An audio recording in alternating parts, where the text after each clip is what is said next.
Welcome to Mastering Life's Adventures, an educational podcast about tapping into your true self, the soul, the substance of your life, to discover what life's ups and downs are really about, and how to have a greater sense of purpose, peace, joy, and fulfillment. I am Dr. Judith Holder, your host, coach, psychologist, fellow seeker who enjoys diving into the connections between spirituality, psychology, wellness, and your everyday life's adventures. All preparing and polishing you like the facets of a magnificent diamond to be your best self. If you're craving more from your life, you are in the right place. Come, let's journey together and transforming what you know into who you really are. Mastering Life's Adventures begins now. Welcome back. I'm here with part 2, focused on the only thing more frightening than change is regret. With that in mind, we'll be moving forward to talk about, and then I'll ask Kristin to introduce herself, who is our guest in this part 2 segment, and then we'll launch into having a deep dive and talking about this Regretville situation. Hello, everyone. So wonderful to be with you today. And my name is Dr. Kristin Wild. And on a personal note, I'm a mama. I have 5 cats, multiple houseplants. I live a very beautiful life, and it was not always that way. We touched on that kind of in our first conversation. We'll get deeper into it. As like many seekers, I've lived through a great deal of adversity to come to this point of awareness and still evolving, still going for it. On a professional level, I have a PhD in metaphysics, so a little bit of a unique education background. Also a degree in applied psychology. I'm the creator of the therapy modality called awareness therapy. And I'm the founder of Modern Health Solution, where we help women navigate autoimmune conditions and help them cure themselves of what are thought to be incurable diseases. So that's pretty much me in a nutshell. Wonderful. And delighted to have you back for part 2. And So talking about this area about, how frightening it is when we're not changing, or we live in an aspect of regret because we're not moving towards a point of change or a point of awareness or growth or advancement. Share more about that. Sure. There's a lot of innocence in this, and people can be so hard on themselves, and this is where regret comes from. But the thing is this is how our brains are programmed. This is how our brains evolved. You think about human beings, what we have evolved through, the adversity that we have lived through and are still today. And it's different now. It's more on that mental construct now in our current society. But we used to have to physically survive and fight to survive on this planet. So you think about the brain, how it evolved. So it evolved to conserve as much energy as possible because food used to be scarce. So how would it conserve as much energy as possible? It would create as few new neural pathways as possible. Our mind naturally resists change. It naturally doesn't want it. Yet, that has become something that we have outgrown as a society. And now the fear of change is actually becoming detrimental to our well-being, to our survival in a way that feels good, because that's where we've evolved to as beings, is we're now more in a state where the mass majority of us have access to food, water, shelter. And so now it's that hierarchy of needs. We're now in a position where we're looking for that emotional, spiritual stability and connectedness, which is a beautiful place to be. Also, that mind is still working in those old constructs. There's this beautiful spiritual teacher, Dr. David Hawkins. I adore him, highly recommend him to anyone. He outlined the map of consciousness and how the soul evolves. And he talks about this, about the human brain. And he said, think about back in the day when they had the horse and buggy. They had their little horse and buggy, and then the car came along. Well, they didn't strap the car to the horse and buggy and say like, yes, this is so much better. No, the horse and buggy is gone. Now here's this brand new car. Well, our evolution of our brain, we have this beautiful prefrontal cortex, which makes us aware of our awareness, which is amazing. So that's like a Lamborghini. And yet we got this horse and buggy brain in the back that is our survival brain, an animalistic brain. So here we are with both of these aspects functioning at the same time. And hence why we have so many internal arguments with ourselves, because different parts of the brain are vying for your attention. And so that's essentially where the fear of change comes from. That's a great summary of how fear happens to us and kind of in the human condition that we find ourselves in. And also it relates to why, because of the dangers that exist in the world, either perceived or real, that happens, we're always having this fight, freeze, or appease of the limbic system activated, which is creating now for us this angst, this uncertainty, this tension, this stress that happens, which then we don't realize continues to get us stuck in a particular mindset, as you mentioned earlier. And that stuckness is that hinders us from maybe wanting to make change because we only know what we know. And we are a little bit frightened of the unknown. And so we hold on to what we do know, even though we may not like it. Yep. You know? And then we get into the regret. It's like, oh, me, oh my, what's going on with me? And the decisions I'm making, I'm making it maybe fear-based, making the decisions that are not working out for me. And I need how to evolve myself. And this is what the soul wants too. The soul wants us to continue to evolve and realize there's so much more than the brain, the limbic system that we find ourselves in, and the prefrontal cortex that allows us to have that understanding that there is something more that we can lean into, but it's still under the service of our soul and our spiritual evolution and growth that's trying to happen. And how do we gain that mastery so we don't land in regretville all the time? Yes, exactly. And to me, something that because I went through this myself. I went through years of being in a marriage where really it had fulfilled its purpose long before I decided to remove myself from that relationship. And again, it's not to vilify him or anything like that. It was just like, no, we were not meant to be together. We didn't have those same values or perspective on life. And, and it's one of those things. It's like, for both of us, it's like we kept hanging on to a relationship that wasn't of service and it had run its course. That's the thing. But there was so much fear around what's it going to be like? Rightfully so.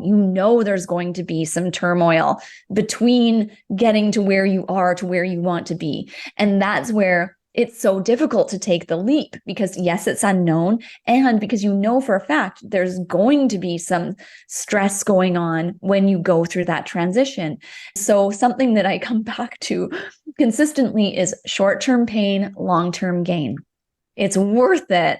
So instead of going through this short-term gain for long-term pain, it's like, oh, I won't make these changes because I can just handle this. I'll just have this. It's like, I feel better right now because I know what it is I'm dealing with. And I feel comfortable here. You say, no, I'm going to go through the short-term pain. I'm going to face it, then have a lifetime of gain from that. When you consistently go with that attitude, change becomes easier and easier. Yeah, I can see that happening. I want to go back to something you said too that I thought was quite interesting. And that is, begin to say it this way. Why do we make the choices to be in certain relationships? And what happens there? And we think it's going to be great, and then once we get in the relationship, it's, oh no, or maybe a year or 2 years or 4 years or whatever years later, but we realize this is not a good fit for me, or maybe it's not even a good fit from him. And I think the thing that we don't talk about is karma. And that karmic pattern that the soul wants you to go through to learn certain lessons, to know Yes, we've done what we need to do. We tried where need to try. This is not working for whatever reason. Now, how can I make sure I've completed the cycle I need to complete to kind of work off that karma, that was, this relationship has brought my way, because the soul wants to continue to evolve through this experience and not just say, it's not working, so let me get out of it. No, have I learned, something we talked about the aspect of the themes. Because life continues to repeat itself in themes for us, so and it's different levels of those themes. It can be at the mental level, it can be at the emotional level, it can be at the physical level, it can be at the spiritual level, that we're learning these particular types of things that the soul is important for one to learn from. What are your thoughts about that? Oh, yes, 100% agree. And that's the thing is, I truly believe as souls, we choose what family we're coming into. We choose the lessons we want to learn, and we make those soul contracts. That's why we get so uncomfortable when those contracts are done, because it's like, and we keep going in them when they're done. You can feel when they're over. You can feel when they're complete, when you have accomplished that. So to me, I feel like when we decide we're going to come to Earth, we make a plan. It's like, I want to learn more compassion. I want to learn more patience, whatever it may be. And then you're put in the perfect circumstances for that to happen. Then you go through those circumstances. Yeah, there was times in my life where I would just say in my head, I'm like, just work in the karma, just work in the karma. And it's like, it's my job to stay in alignment with myself, stay calm. And like, how am I responding? That's your only job. Your job isn't to control how people behave, what they're going to do. Your only job is to respond to it, then decide, am I complete here in this relationship, or is there more to learn? I will give a caveat. If it's an abusive relationship, no, that was that's never the plan. The plan isn't to stay and be abused consistently for a great period of time. If you're coming into awareness of, oh, I'm in an abusive relationship, that's where it's like, take responsibility for yourself in your own well-being and do what you need to do to navigate your way out of that. Because it's like, no, it's you may have said in your soul contract, I'm going to experience abuse, but never do we say, oh, I'm going to experience abuse and I'm going to stay in it for the lifetime to learn this lesson. No. Sometimes it really is abusive, verbally or physical abuse. It can be mental abuse and spiritual abuse. It can be so many different levels that is happening on. That is important to be in contact with your soul to say, what's going on? What's the lesson to be learned here? How can I learn it expediently? And then how, if this person is not willing to make change and back off from their way of being towards you, then you're right to be able to move out of that relationship. But it's also important for you to be aware of that if you keep on attracting that type of relationship into your life, then it's just saying, there's something more for me to learn. Back out and ask the universe, ask your soul, what else are you trying to teach me? What is it that I'm not seeing that I need to see here? Because I do wish to see this. So that point of surrendering, is like something you said in part one that you did for your chronic illness that you were going through, that in these particular situations, when they're occurring and they continually occur, it's like, I need to surrender this and see something else that God in the higher presence is trying to teach me that I'm not aware of. So that's when people are brought into our lives to show us. It may be from a counselor to a coach, to a nutritionist, to a friend, to something randomly that happens that allows you, just trying to give you the information because you asked to have a greater awareness about it.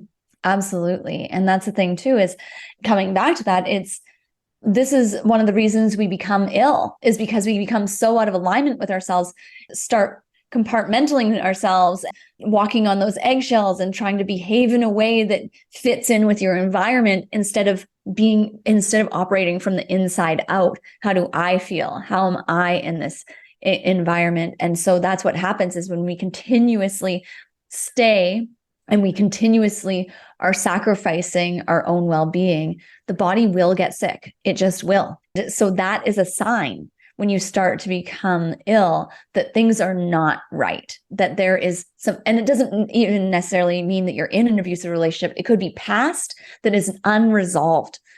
It's something is unresolved within you. And so that's where, when you just start to get sick, pay attention. What's going on? What do I need to change? Something needs to change. It's as if the body's trying to give you warning signs, but we continue to not look at the warning signs or think it's something else or interpret it differently, and not taking that quiet time or that still time to ask, what is it that you're trying to show me? Because it's human nature to want familiarity. And so because we want familiarity, we know what we got. We don't know what we got on the other side. So we end up staying to a situation that the universe never said we need to stay in, because maybe the two were coming together because this other person had to learn how to control their temper. And while you were learning how not to appease in that situation. If the other person is not willing to learn what they need to learn and not willing to listen or hear what they need to learn, then you can be able to say, you know what?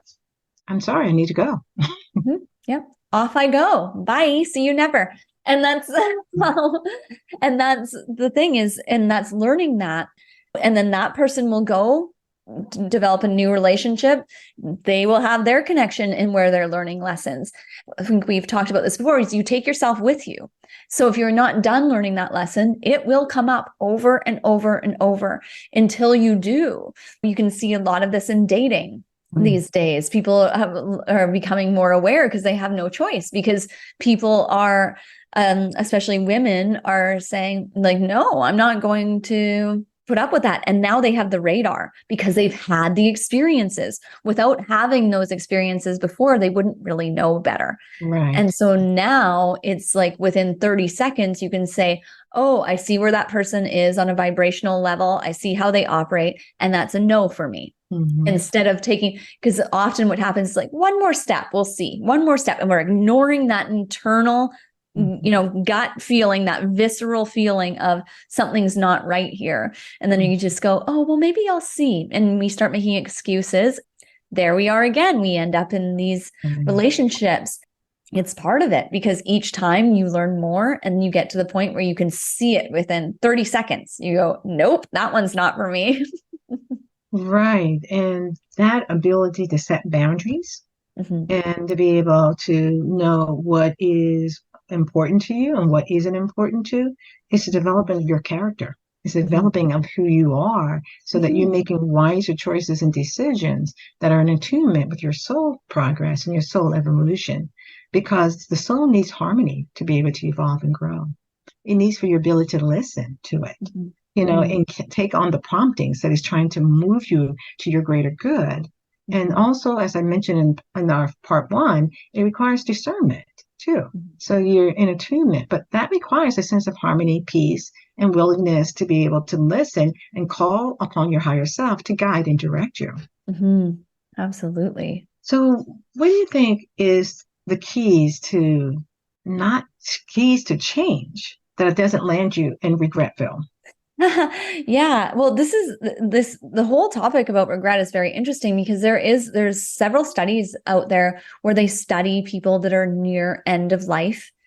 They said like their biggest regret was not enjoying life more, not enjoying those moments, and being worried and not taking those chances, not doing the things that they wanted to do. That was their biggest thing, was regret for not making those leaps. So when you go from that end in mind into wherever you are in your life cycle, you can see that's what you're going to think about near the end. So when you can have that in mind, and I think this is a thing too, with society is becoming more comfortable with death, that one day these bodies, their day will be done. Whether you live an infinite number of lives or one life, it doesn't matter. You only live one life as this being, as this identity, as this experience. So go for it. That's easier said than done. But when we look at it that way, it helps us shift our mindset around change, around the fear of change, because you know that actually what's going to be worse in the end is not taking those steps, not moving forward in those directions. It can be something as simple as wanting to take a pottery class and I never did it. Things like that. It's just go and do it. Live life, because the whole purpose of life is to live. I feel as souls, we get excited to come to Earth, which is funny because when we're here, we're like, as if, this is hard. And it is. Life is hard. That's another piece too, is when we start to realize that, like, yes, life will be difficult. The goal isn't to make life easy. It's to be more peaceful, to be more at ease, but it will never be easy. It wasn't meant to be. That's not what we're here to do. We're not here to be on easy street. We're here to adapt, transform, and have these experiences. So without change, that's why regret comes in, because this is what we came here to do. Your soul knows it. So your soul's is just like, let's go. I'm excited. And the mind's like, I'm scared. And so it's bringing them into agreement and alignment so that you can make those changes with confidence. Yeah, I can see that. I think I would add to what you're saying too, is this quality of alignment. That when we're in alignment with our true source and attunement, which we talked about a little bit last time about the flow, now that we're in that flow of things, it makes life more joyful, joy-filled, so that the difficulties or challenges that we find ourselves going through, we're also going through with a merit of mirth, kind of that centeredness and that, okay, let it come. I'll get through it because I know I've got all these troops of angels on my side to help me to move through it. And also, it's this, as you're saying, we're here to live life more abundantly. And in the process of living life more abundantly, and through the process of having to go through some challenging and difficult situations, that we start to understand that if I'm go a little bit more to the right, which is alignment and attunement with my higher self, I get through it better. I find I can find humor in some of the situations that I find myself in. I find that it wasn't that bad.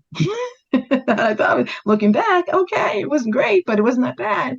Yeah. But I did learn this, and I did learn this, and I did learn this, that allows me to continue to evolve and grow in my soul and my harmony and my peace as I'm going through the different experiences I'm going through. Totally. And that's it.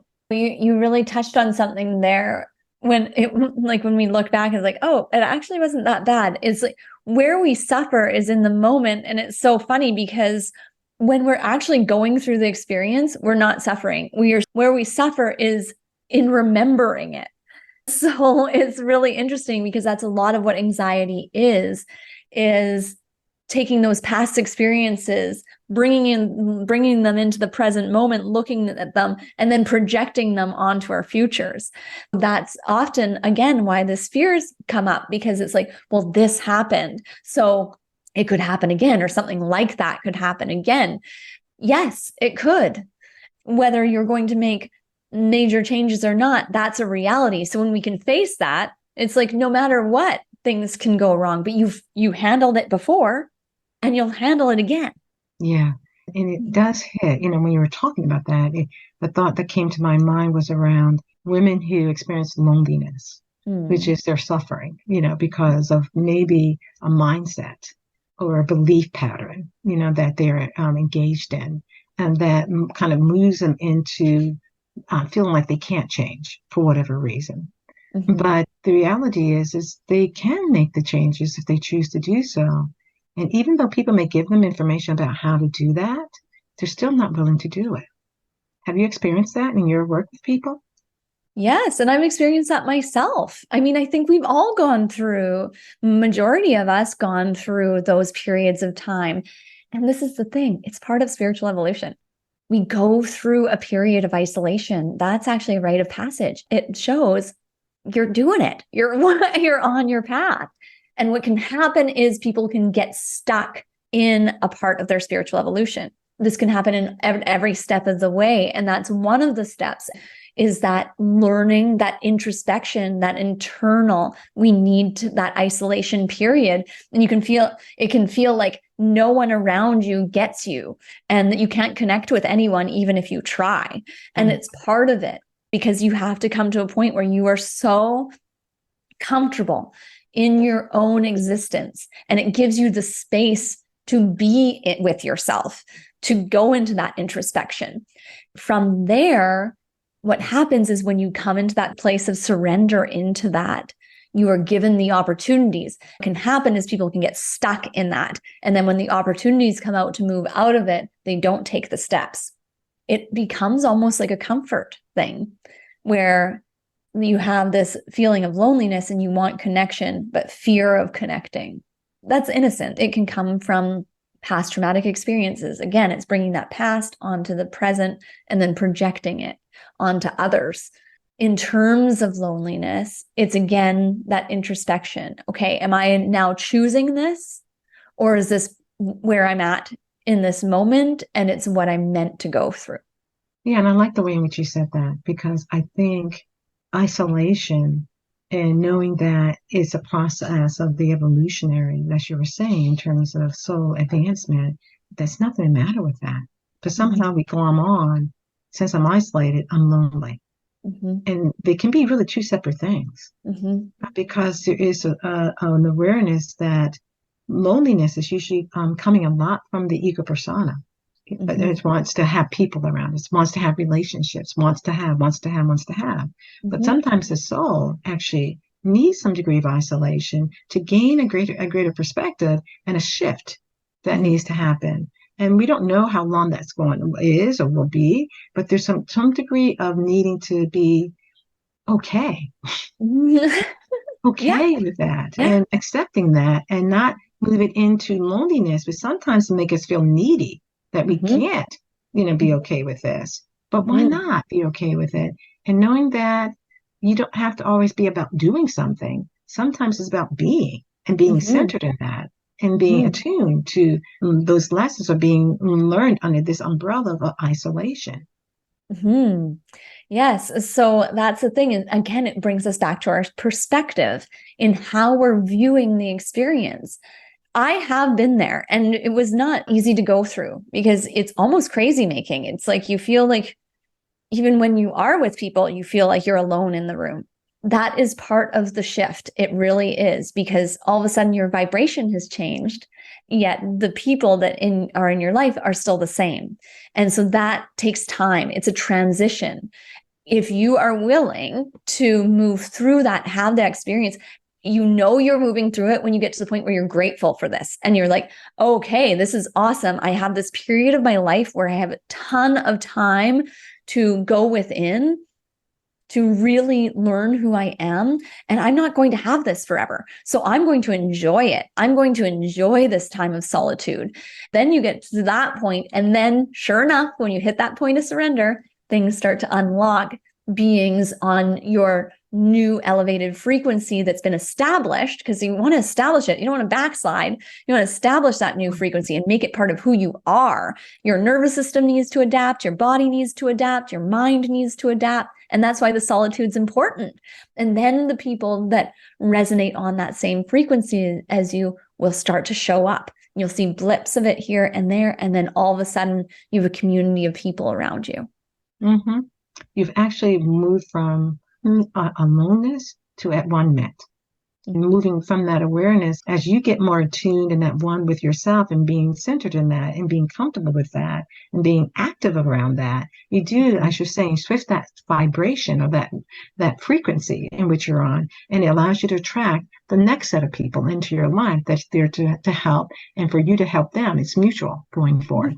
So that becomes important, because I think that's the missing pieces that happen for people. So we get so turned into this loneliness, and it's actually, it's like, don't get caught in that don't get in that web or that quicksand, but look for the higher about where being alone to be more towards attunement with something greater.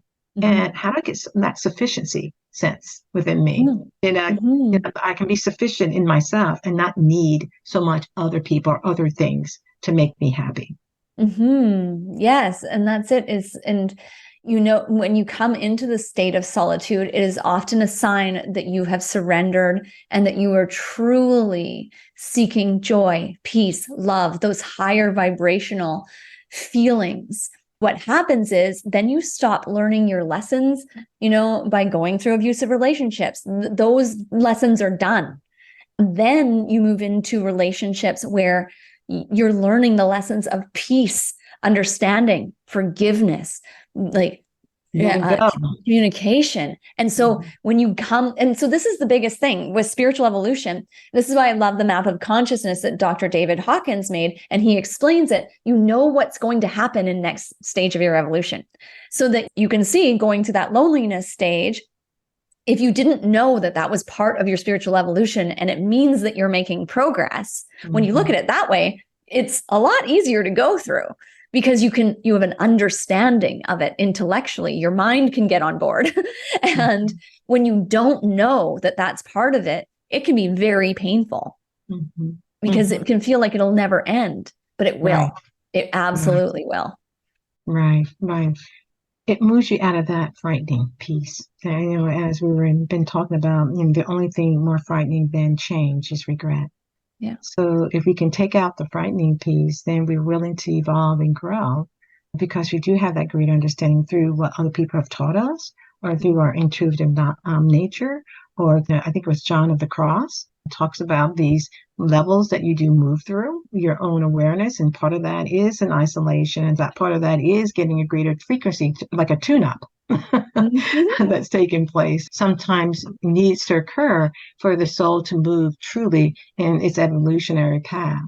So it's very interesting to be able to talk about this, and also to help the seekers to have a greater understanding that there is meaning and purpose to some of the things that we're going through, and it's not necessarily happening haphazardly. Yeah, there really is a progress of our evolution of consciousness. And we touched on this in our first episode, that some of us came here to really go for it. It can feel really intense, even if you are just so aligned and so deep within your spiritual experience, and sitting and being there as the witnesser, and have well awareness of your spiritual existence. You're still in this human body. You still have a mind, hormones, like all of these things going on. So we can't discount that. It does get to the point where you can overcome this biology and live as a fully aligned spiritual being, but it's a process, and we come ebb and flow. We come in and out of it. It's just knowing that's normal. That's part of it. That's exactly where you need to be. Nothing's wrong. There's no race. It's like you will come back to an enlightened state at some point in the existence of the universe. You will be back with source. So there's no rush. We're here to have the experience. Yes, exactly. And as a part of that, I'm kind of on a soul note. As I was talking about John of the Cross, he wrote about the dark night of the soul. And so in that process of isolation that we're talking about, in terms of isolation versus loneliness, which can sometimes gets confused, is because the soul is evolving in a new way that is so foreign to the outer personality.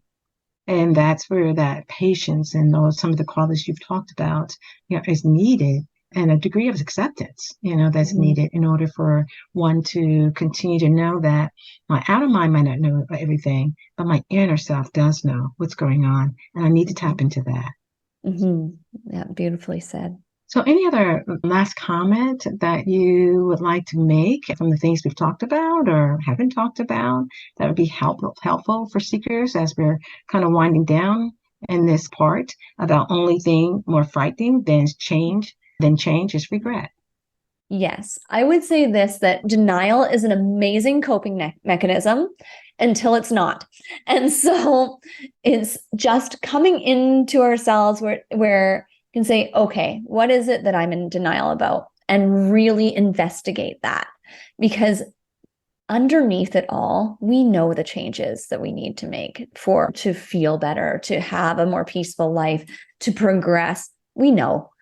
It's super wonderful to go into denial when we're in a position where it doesn't feel like we can make those changes. It's really taking that responsibility for ourselves, even if we're being victimized. It doesn't mean you're not being victimized, but the only way to move through it is to take responsibility and take those steps, and just take one tiny step at a time, one tiny step at a time. A really great analogy to look at it. You know, when you reach into a drawer and you go to pull out a necklace and you pull out a ball of necklaces that are all knotted together and you go, oh, great. And you start pulling them apart. You pull out one knot and then another knot gets tighter. The thing is eventually there's no more knots. So if you just keep working one knot at a time, one tiny aspect at a time, you get there. I feel like for me, that was a big thing.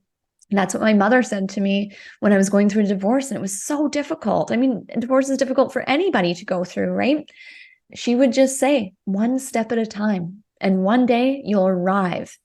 That just kept me going. It's so true. One tiny step at a time. How true. Very much so, because that does lead to you moving towards change, and also moves you towards not having to be regretful for any types of steps that you're taking, because they're all leading to your greater good under the auspices of your soul, and understanding that your soul is giving you promptings and helping to guide you because you're willing to take that space and time to be still and listening to yourself. So you're making those rightful steps as you're moving forward. So thank you so much for your pearls of wisdom. And how may they reach you if they want to reach you, Kristin? Probably the best way to reach us is through our website, modernhealthsolution.com, no S, modernhealthsolution.com. Yes, we have a free 3-day mini course there about illness and how it truly comes to be and what's going on biologically. It's not what we were led to believe. Things have changed in terms of science and understanding. So yeah, the people can go and enroll there. We support women navigating these chronic autoimmune conditions. That's great. And I thank you so much for the conversation. And I think our seekers will be are delighted to hear some of the things you've talked about that allows them maybe to think a little bit differently about some of the topics such as loneliness, or such as the topic of what happens, to health and how to move towards change in order not to be in regret. So thank you again. And seekers, see you on the next time, our next show. Please come back, tune in, and we'll have other topic areas as well. Take care. Bye for now.